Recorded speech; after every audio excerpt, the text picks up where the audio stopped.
where I can go into full mom mode, barefoot and pregnant, like they say. I want to be just spending time, just preparing my body, preparing my mind, preparing my spirit for a baby. And then, of course, a lot of these people feel like they have the right to comment these things on your page. My name is Shanice, but I was not born Shanice. Teach her how to jump and how to stretch when she reach, like the angels do, and you gon' make it through now.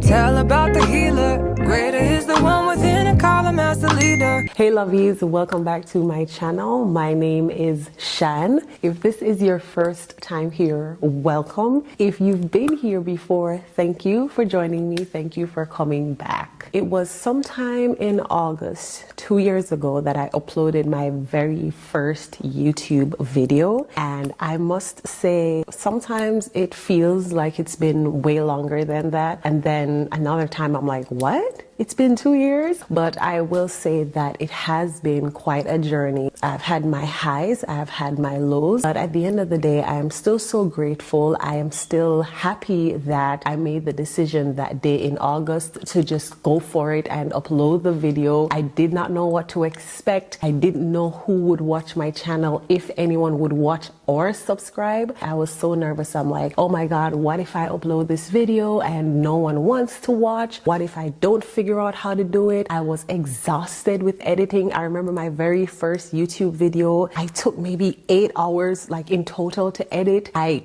had sound issues. It was just a whole lot. I didn't know exactly. I didn't have a flow. I watched a couple of videos that I liked and I was like, okay, I'll incorporate this and that and whatever. I had a basic idea. I knew what I felt led to share, but I didn't know what exactly my channel would be about in the future. I wanted my channel to feel authentic. I wanted to share myself, but then at that time I also struggled with how to create boundaries, like healthy boundaries, what I would be open to sharing. It's been a journey, I will say that. I decided to do something a little bit different for this video. I wanted to do a question and answer. I opened it up on my YouTube channel, but then that was a bad idea because the questions that people were asking, a lot of people were asking the same question over and over, and people were just being a little bit too much, a little bit too nosy. And I get it, it is social media. So I scrapped that and I decided instead to ask people who have been supporting my channel from the jump, people who have watched my videos, who have commented, people who actually know what I post, know what I'm about, know what I put out on the platform. So I did reach out to them and I asked them if they were able to ask me one question for me to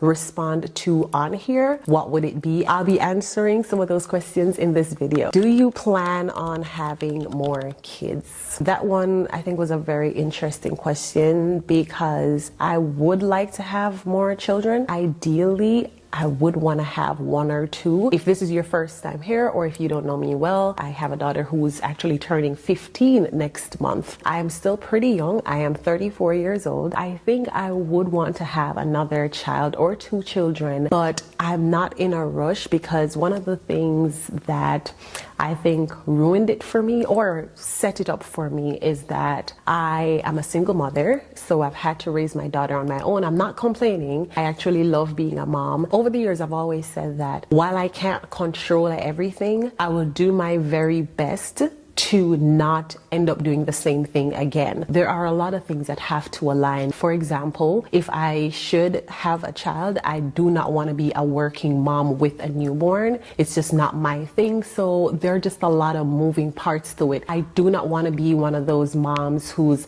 sitting at a desk or rushing to and from work with a very pregnant belly. I do not want to be a mother who has to turn the baby over at 2 months to a stranger. And I'm not bashing you if that's what you have to do. It's just something that I don't want to do. I had the opportunity to parent my daughter. I was able to breastfeed her for a very long time. Things like these are important to me. I want to be a hands-on mother. I do not want to miss baby's first everything because I'm at work. And so for me to be comfortable to have another child or to have more children, the environment would need to be created ahead of time where I can go into full mom mode. I want to be pregnant and nesting, barefoot and pregnant, like they say. I want to be just spending time, just preparing my body, preparing my mind, preparing my spirit for a baby. I do not want to be in a position where I'm having to deal with a boss and dealing with work stress and all that, and carrying the cares of the world. I personally don't want that. There are other reasons too, but yeah, long and short is I would love to. We'll just see what the future holds. Wait for it. What are some of your goals and plans for your channel? Moving forward, I want to be more intentional about who my audience is. I think I have spent enough time trying to try things out. If you are familiar with my channel, you would have known that I dropped a few vlogs here and there. I have experimented a lot. What I know that I want to do moving forward is I want to share more of myself, not my personal life, but more. I want to connect more. I have an idea what I know that my channel is mainly for women. Are there things here that will benefit men? Of course. But I know that this channel is geared more towards helping women heal and grow spiritually, grow physically. It's about empowerment and wellness. And so I just want to ensure that moving forward, the content that I put out, even if you've never watched a video from me, you can tell just by watching that one video what my channel is about. I do feel like I want to try incorporating more vlogs. I struggle with vlogging because one, sometimes when I'm out and I'm living in the moment, I do not want to take my camera out. A lot of times I go out and I take my camera with me and I leave it in the car, or I have it in my bag, or I'll have it and I'll record something and then I'll put it away because I just want to I want to enjoy the experience. And so I'm trying to be more intentional about planning things ahead of time that I'm okay with sharing, that I'm okay with vlogging, and so I can incorporate vlogging with my preferred style, which is sitting down and just talking to the camera. I want to do a little bit more beauty, self-care things, DIY. How I do my nails myself, the things that I do to take care of my body physically. I'm not sure when or how I'm gonna ease that in, but I also want to share like a little bit more of my workouts because I've had people ask me that. So I don't want it to be like a workout channel or a self-care channel. I just want to find a way that I can bring it all together in one space, learn to save some money. Some time ago, someone also had recommended that I could do videos about how I shop on a budget, how I find nice pieces. So those are things that I want to figure out how to bring it all together under one umbrella. Stay tuned, look forward to that. What's your go-to comfort food? As of right now, I don't know if I have any. Before it was butter pecan ice cream, but then that was a short phase, that was short-lived because I'm not really an ice cream fan. I would have to say if I had a comfort food, it would be carrot cake. But then I don't know, because I'm thinking comfort food would be something that you'd eat if you don't feel okay or whatever. And I love carrot cake, but I don't eat it very often. So maybe it would be Cheez-Its, I guess, Cheez-Its. That's the best thing. That's my snack of choice. So I'd have to say it's either that. Does wine count as food? Because that would be my comfort food. So if I can add a beverage, I would definitely say wine. If you're thinking food, then I'd just say carrot cake or Cheez-Its. How do you stay so consistent in the gym? That's funny because people always say that, and if I'm being honest, if I'm being transparent, I don't think I'm consistent in the gym. I think there's so much more I need to do as far as locking in and being consistent. I feel like I slack off because there are days when I know I should be in there 5 days for the week, and sometimes I'm only there for 3. And then when I go in for the 3 days, one day I'm there trying to push for 2 hours, but I don't think I'm consistent. When it comes on to working out, however, I am able to motivate myself because I have a thing, and this is my personal conviction, against complaining that I don't look good in my clothes, that things don't fit me right, and being able to do something about it and choose not to, but continuously complain. When I look in the mirror and I don't like what I see, or I see where I've gained like an extra couple of pounds and it's obvious, then that's what motivates me. Also, results. So when I get into the gym and I'm on somewhat of a routine, not consistent enough, but when I start seeing results, then I want to see more. I want to build more. Like for me, I get a certain pleasure from knowing that I didn't go pay for that. I just worked for it. I try to eat balance and all that. So yeah, I hope that answers the question. This one, I laughed so hard when I got it. For those of you who are not aware, I did a video on here before sharing that my name is Shanice, but I was not born Shanice, that my parents gave me another name. And I had a deed poll when I was 12 years old. Yes, 12. So this person is asking, what was your name before Shanice and why did you not like it?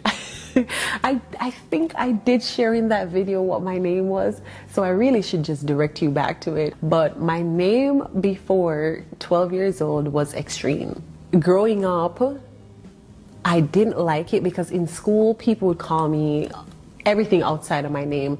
It was a name that was unheard of, so there were people calling me Extreme, Extra. I think I was in the 4th grade and my class teacher didn't come to school that day, so they asked us to join with another class. So there's this teacher there, I remember her like it was yesterday. She was doing the attendance. When she called my name, she was like, Extreme? Why would your parents give you that stripper name? And that cut me to my core. That was when I started really bugging my mom. I'm like, I do not want this name. I cannot take this name to high school. And so I kind of tried to bargain with my mom. I would do really well in my exams. And I kind of asked her if she could do the exchange for it. I don't think that was it. I think she just wanted me to be happy. She hated the fact that it obviously made me uncomfortable. It bothered me because I kept complaining, and so she agreed. That's how I had my name changed to Shanice. I named myself. My mother gave me the option to figure out names that I liked, that felt like me. I kind of did a fitting. I tried the names on to see what felt like me, what I liked, what I preferred, and so I settled on Shanice. Welcome to my channel, the girl who named herself. How does a woman make the transition to date outside of her race? This was a very, very interesting question. If you don't know, I am a woman who dates outside of my race. The first time that I dated someone who wasn't black, I was 21 years old, and I will say at the very beginning, it was really, really strange, but then I loved it. There are things that I realized that, oh wait, y'all do that over there? I never heard that, you know. And I was also married to a Caucasian, so obviously that's why she asked. I will answer that by saying, first things first, you have to forget everything that you were taught. So the idea that every person who isn't black is not going to love you, is not going to appreciate you, they're not going to try to understand you, that is a lie. And so you'll have to get rid of everything that you've heard. So that's one thing. You have to get rid of that idea that they're all this, or they won't love you, or they won't know how to appreciate you. You also have to learn to view people as just people. Look for personality. Look for how they were socialized. Look for things like who they associate with, how they were raised, what their home life was like, instead of focusing on black or white or mixed or whatever. Look for how people are at their core. You have to shut the noise out. You have to know that people are going to have something to say, and I will say that the people that will have the most to say will be our own people. They will never assume that you genuinely love this person, that this person has a good heart. They're always going to think that this person is taking advantage of you. They're always going to think that you are taking advantage of their money, whether or not they have money. You're allowed to like what you like. You're allowed to try what you want to try, but know that it will come with backlash. Be open to love regardless of where it's coming from. Put yourself out there too. Be polite. If you're open to it, like smile, you know, at least let them know, oh, okay, she's pleasant or whatever. Just be open. That's all I can say. And I have friends who date outside of their race too, and I think they'd probably tell you the same thing. Just Do not limit yourself because of what society standards are, or because you're afraid of being judged, or because you think that this person might just not get you. You might be pleasantly surprised. How do you remain consistent on social media? I'm not. I don't.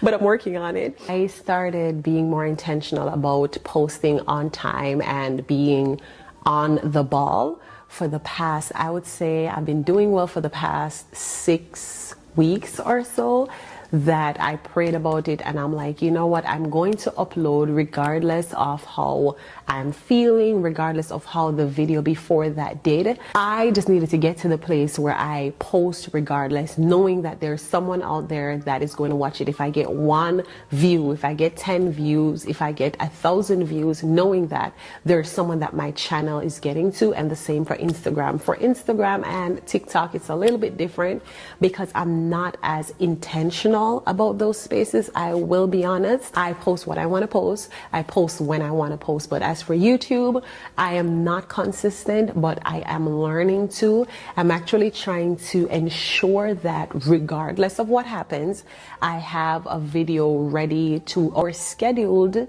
to upload every Sunday. So that's the rhythm that I'm working with right now. I don't know if I'll change it, if I'll change the day, but as of right now, my rhythm is to upload at least 1 video every single week. How is the woman you are today impacted by the woman you were yesterday, and how do you think she will impact the woman you'll become? The woman I was before knew a lot of pain, knew a lot of trauma, knew a lot of hurt.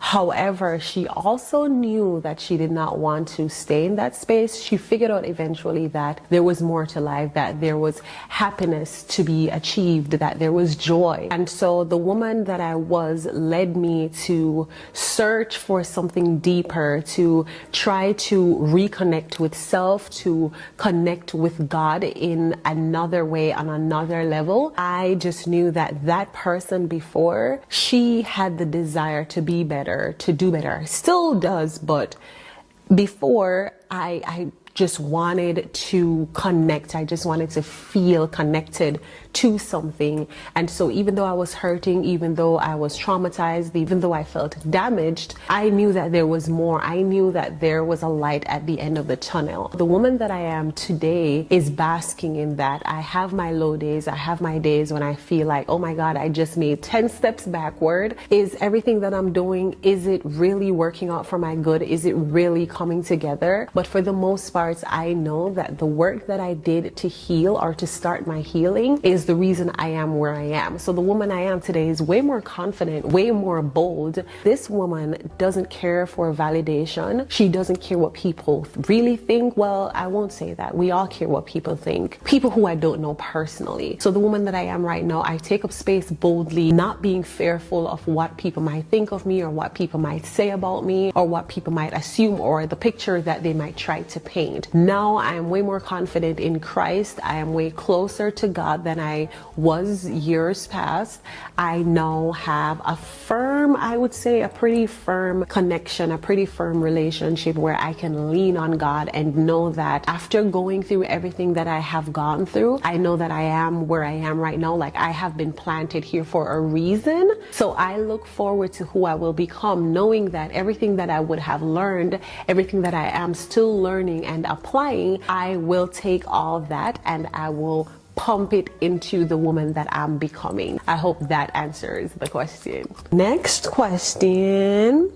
How has content creation impacted your life negatively or positively? Negatively, I will say that the downside to content creation is people think because you share things, because you record or you go live and you upload videos, they feel like it's open season for them to feel like they can say whatever. Or a lot of times I realize that there is this entitlement, like, oh, well, you shared that, why didn't you share that? Or why is it that you're hiding that from us? And so that's the negative side that I face, where I'm like, where did you get the audacity? Why would you think that it's okay to ask me that? Why would you think it's okay to try to pry into my personal life? I I'm so blown away by that. But yeah, that's one of the negatives to it. People thinking that they have a right to, oh, well, I subscribe to your channel, so I deserve to know. I follow you on Instagram. I've been following you for 6 years. I deserve to know who you're dating. I deserve to know if you're married, if you're pregnant, so that's the negative side to it. And then, of course, a lot of these people feel like they have the right to comment these things on your page. That's one of the things that I struggle with. People feeling like they can say whatever they want to say. They can comment whatever and share their opinions because you put it out there. Positively, I will say I love the fact that being on social media has allowed me to connect with people that I otherwise might not have walked into on the street. I have met like really close friends and colleagues through the social media space.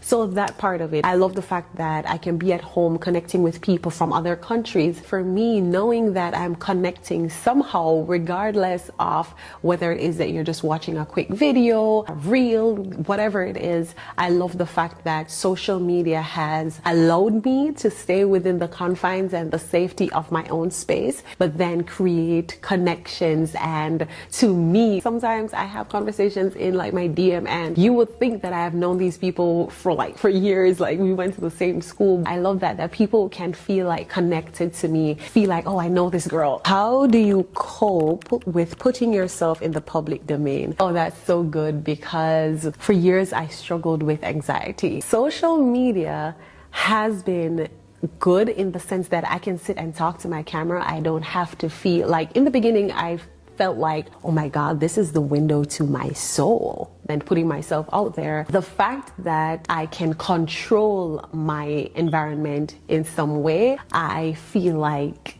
yeah, I like that. I'm managing it well. I have learned how to set healthy boundaries. I have set it up in a way where I do not care what people have to say. I could care less what you think about my boundaries. And so if I can control what I share with the world and still get my message across and still share my heart, then that for me, that's good. I think I'm doing pretty well. I have learned, obviously, to manage myself better, to manage like what standards I hold myself to. And so, yeah, I think I'm making it work. Walk her down the valley, pack a piece of heaven for the bottoms of her feet. Teach her how to jump and how to stretch when she reach, like the angels do.